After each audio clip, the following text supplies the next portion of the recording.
Thinking Aloud. Conversations on the leading edge of knowledge and discovery with psychologist Jeffrey Mishlove.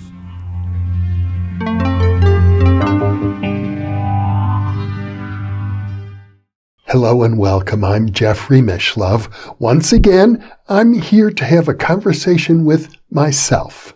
That's me. And we're going to be talking about the persistence of discarnate entities in the afterlife. And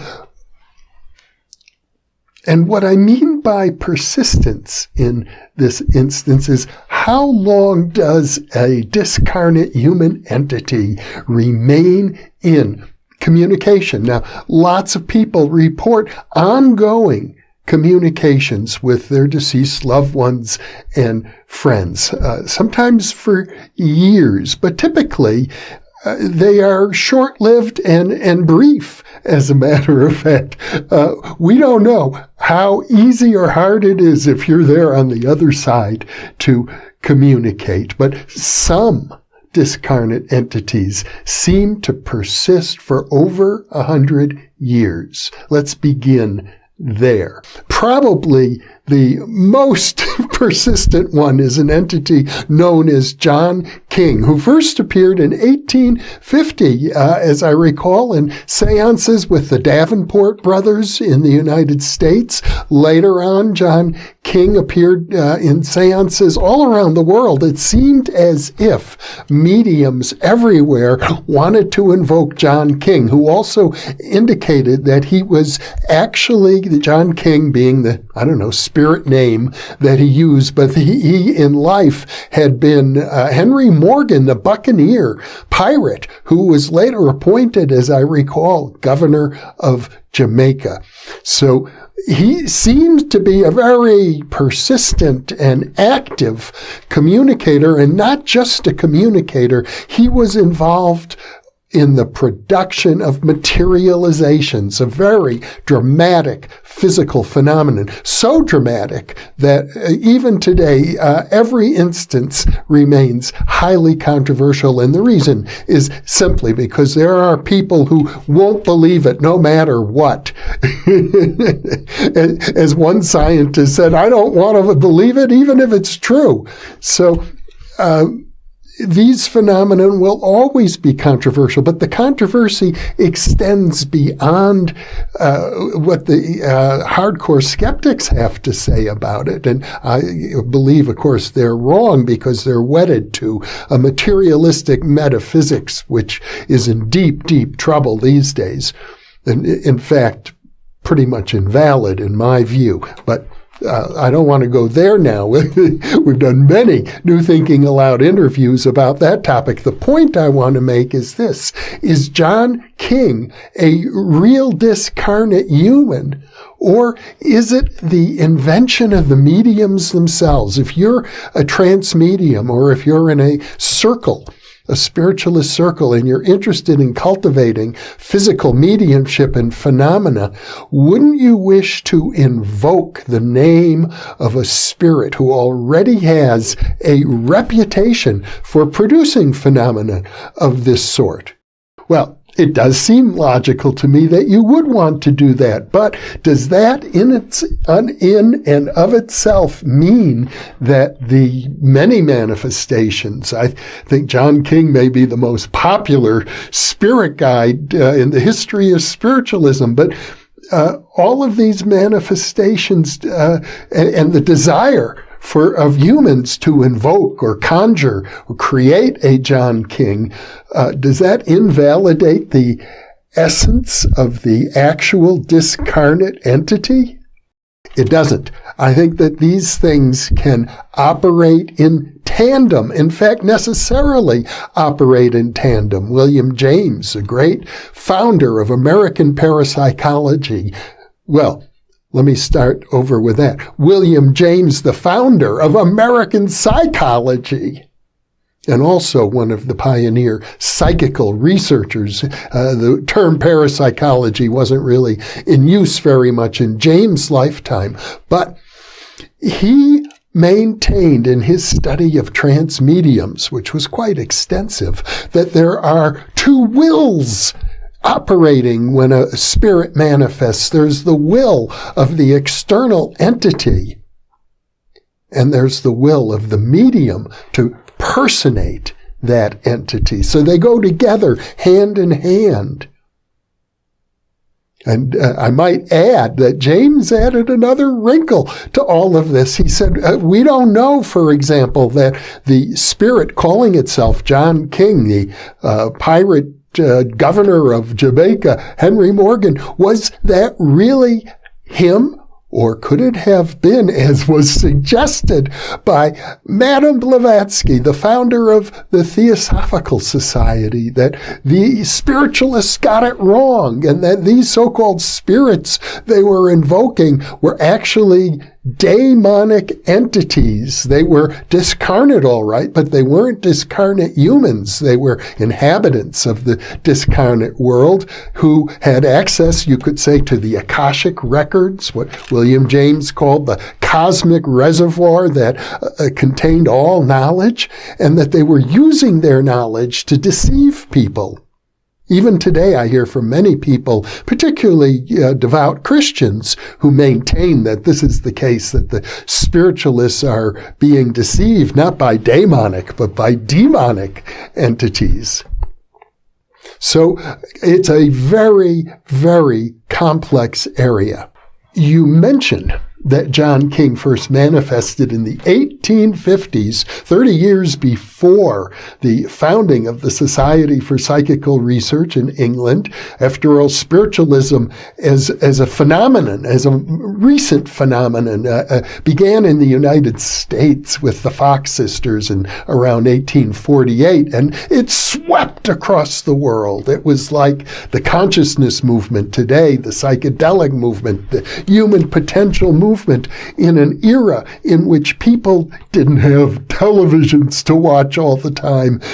Throughout the world, they gathered in small circles to hold seances, and the reports of these phenomena are really quite extensive. Thousands of instances of paranormal occurrences are in the literature. But John King, to my understanding, actually has manifested as recently as 1980. Well, sometime between 1961 and 1981, John G. Neihardt, who was the poet laureate of Missouri and the author of a best-selling book called Black Elk Speaks. He himself was an initiate in the Oglala Sioux shamanic tradition, initiated by Black Elk himself. And in 1961, when he was a professor at the University of Missouri, he formed a group called the Society for Research on Rapport and Telekinesis, and otherwise known as SORAT. And they produced a wide range of physical phenomena, and they had a wide range of entities that came through as communicators. One of them was John King. Another communicator was called 3x3 and claimed to be a manifestation from the subconscious mind of one of the researchers, W. Edward Cox. So you can get quite a mixture going on. But if we go from 1850 to about, let's say, 1980, you're talking about the persistence of a spiritual entity for 130 years on the other side. Now, why would that happen? So much of the spiritualist literature suggests that once you're on the other side, you want to evolve. You're going to either maybe be reincarnated, you are going to pursue higher levels of the spiritual planes, ultimately moving closer and closer to the absolute.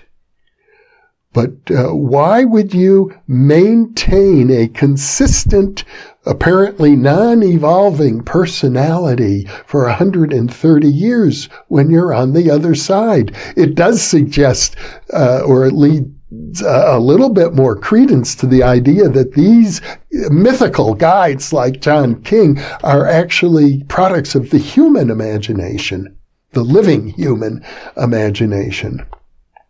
Certainly we can't rule that out, but I'll give you another example. Similar to John King is Walter Stinson. Walter Stinson was a brother of a great medium in the early part of the 20th century, Minna Crandon, also known as the medium Marjorie. It was a pseudonym, I guess she used to protect her identity.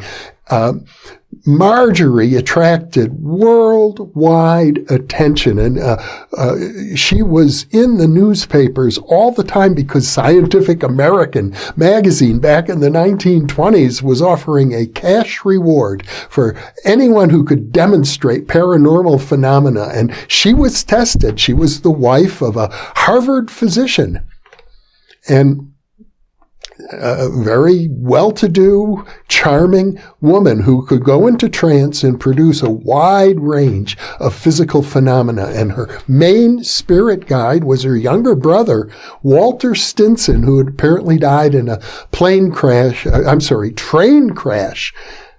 I think around 1911, as I recall. And now, Walter Stinson has appeared in seances long after Marjorie's death.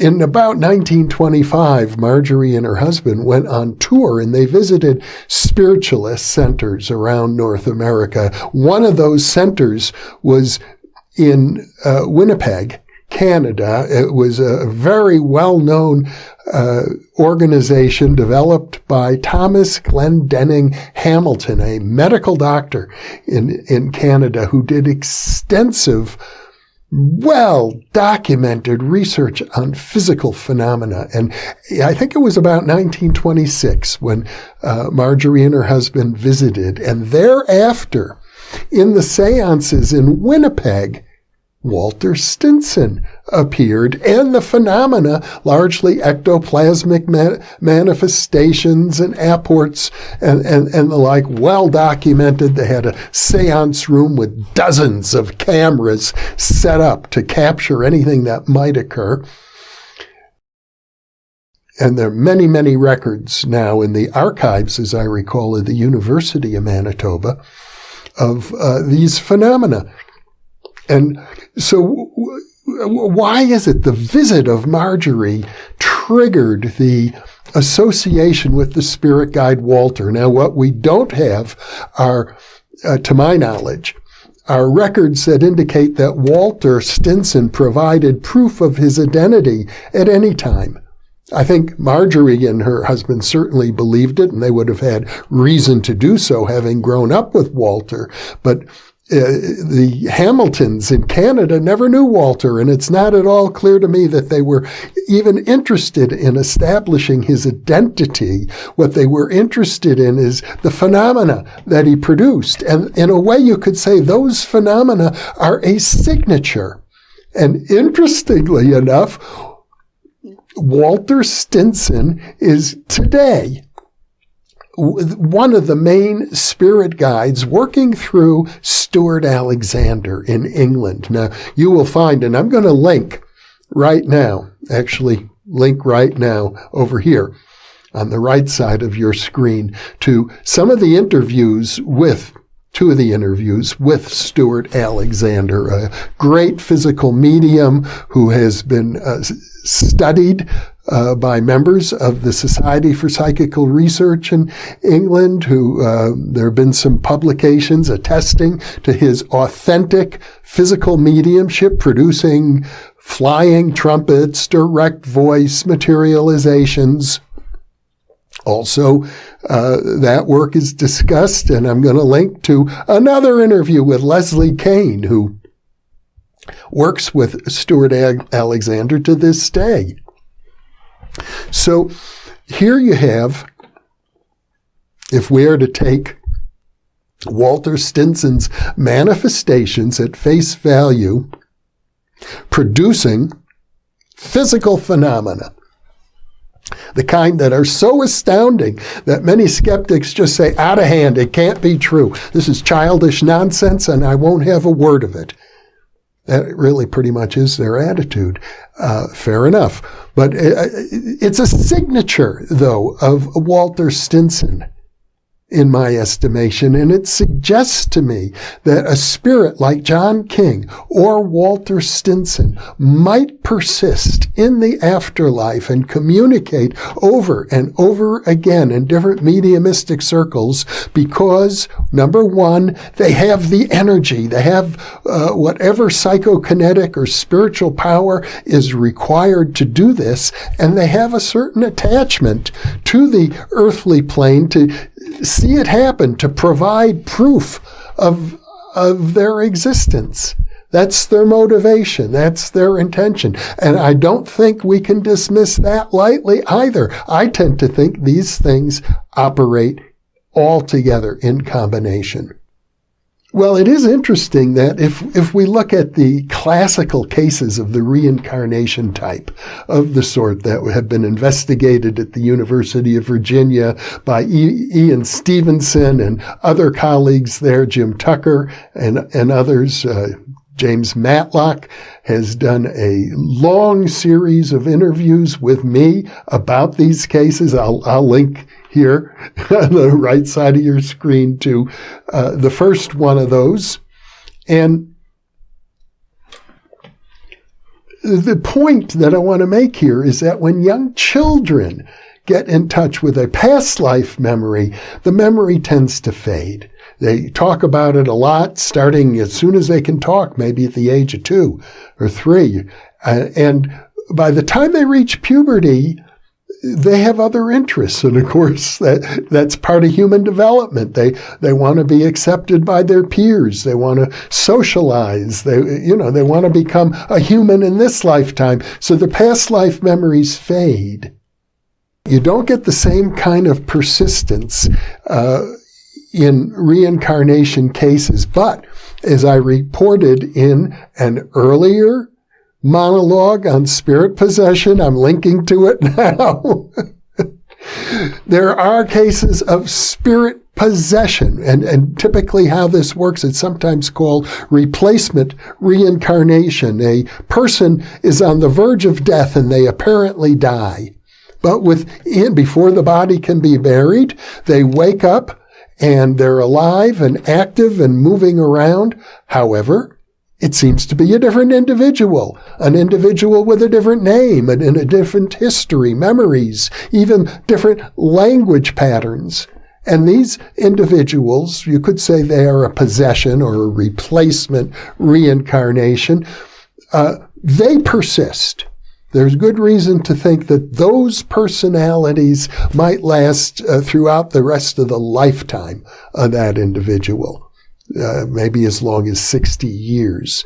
So there's so much we don't know. There's so much we have to learn about this field. It is so complex. Why is it complex? Because we're dealing with human consciousness itself. And, we think we know a little bit about consciousness, everyday waking consciousness, where we're mostly interacting in the physical world. We know a lot less about dreams. We know a lot less about lucid dreaming. It is important to acknowledge that the great psychologist of the unconscious mind, Carl Jung, felt that the collective unconscious, the consciousness that is shared by all of us, one might even say it's equivalent to the mystical one mind, contains the Bardo planes, the afterlife, and as well as all of our fantasies and dreams and tulpas and wishes. And, since I've mentioned the term tulpa, there I'm going to link to my previous monologue about tulpas as well, because that's another wrinkle to add to the puzzle. Well, I think we've covered this topic as well as we can in a succinct conversation like this. So I want to thank you for being with me. It is always a pleasure. And for those of you watching or listening, thank you for being with us.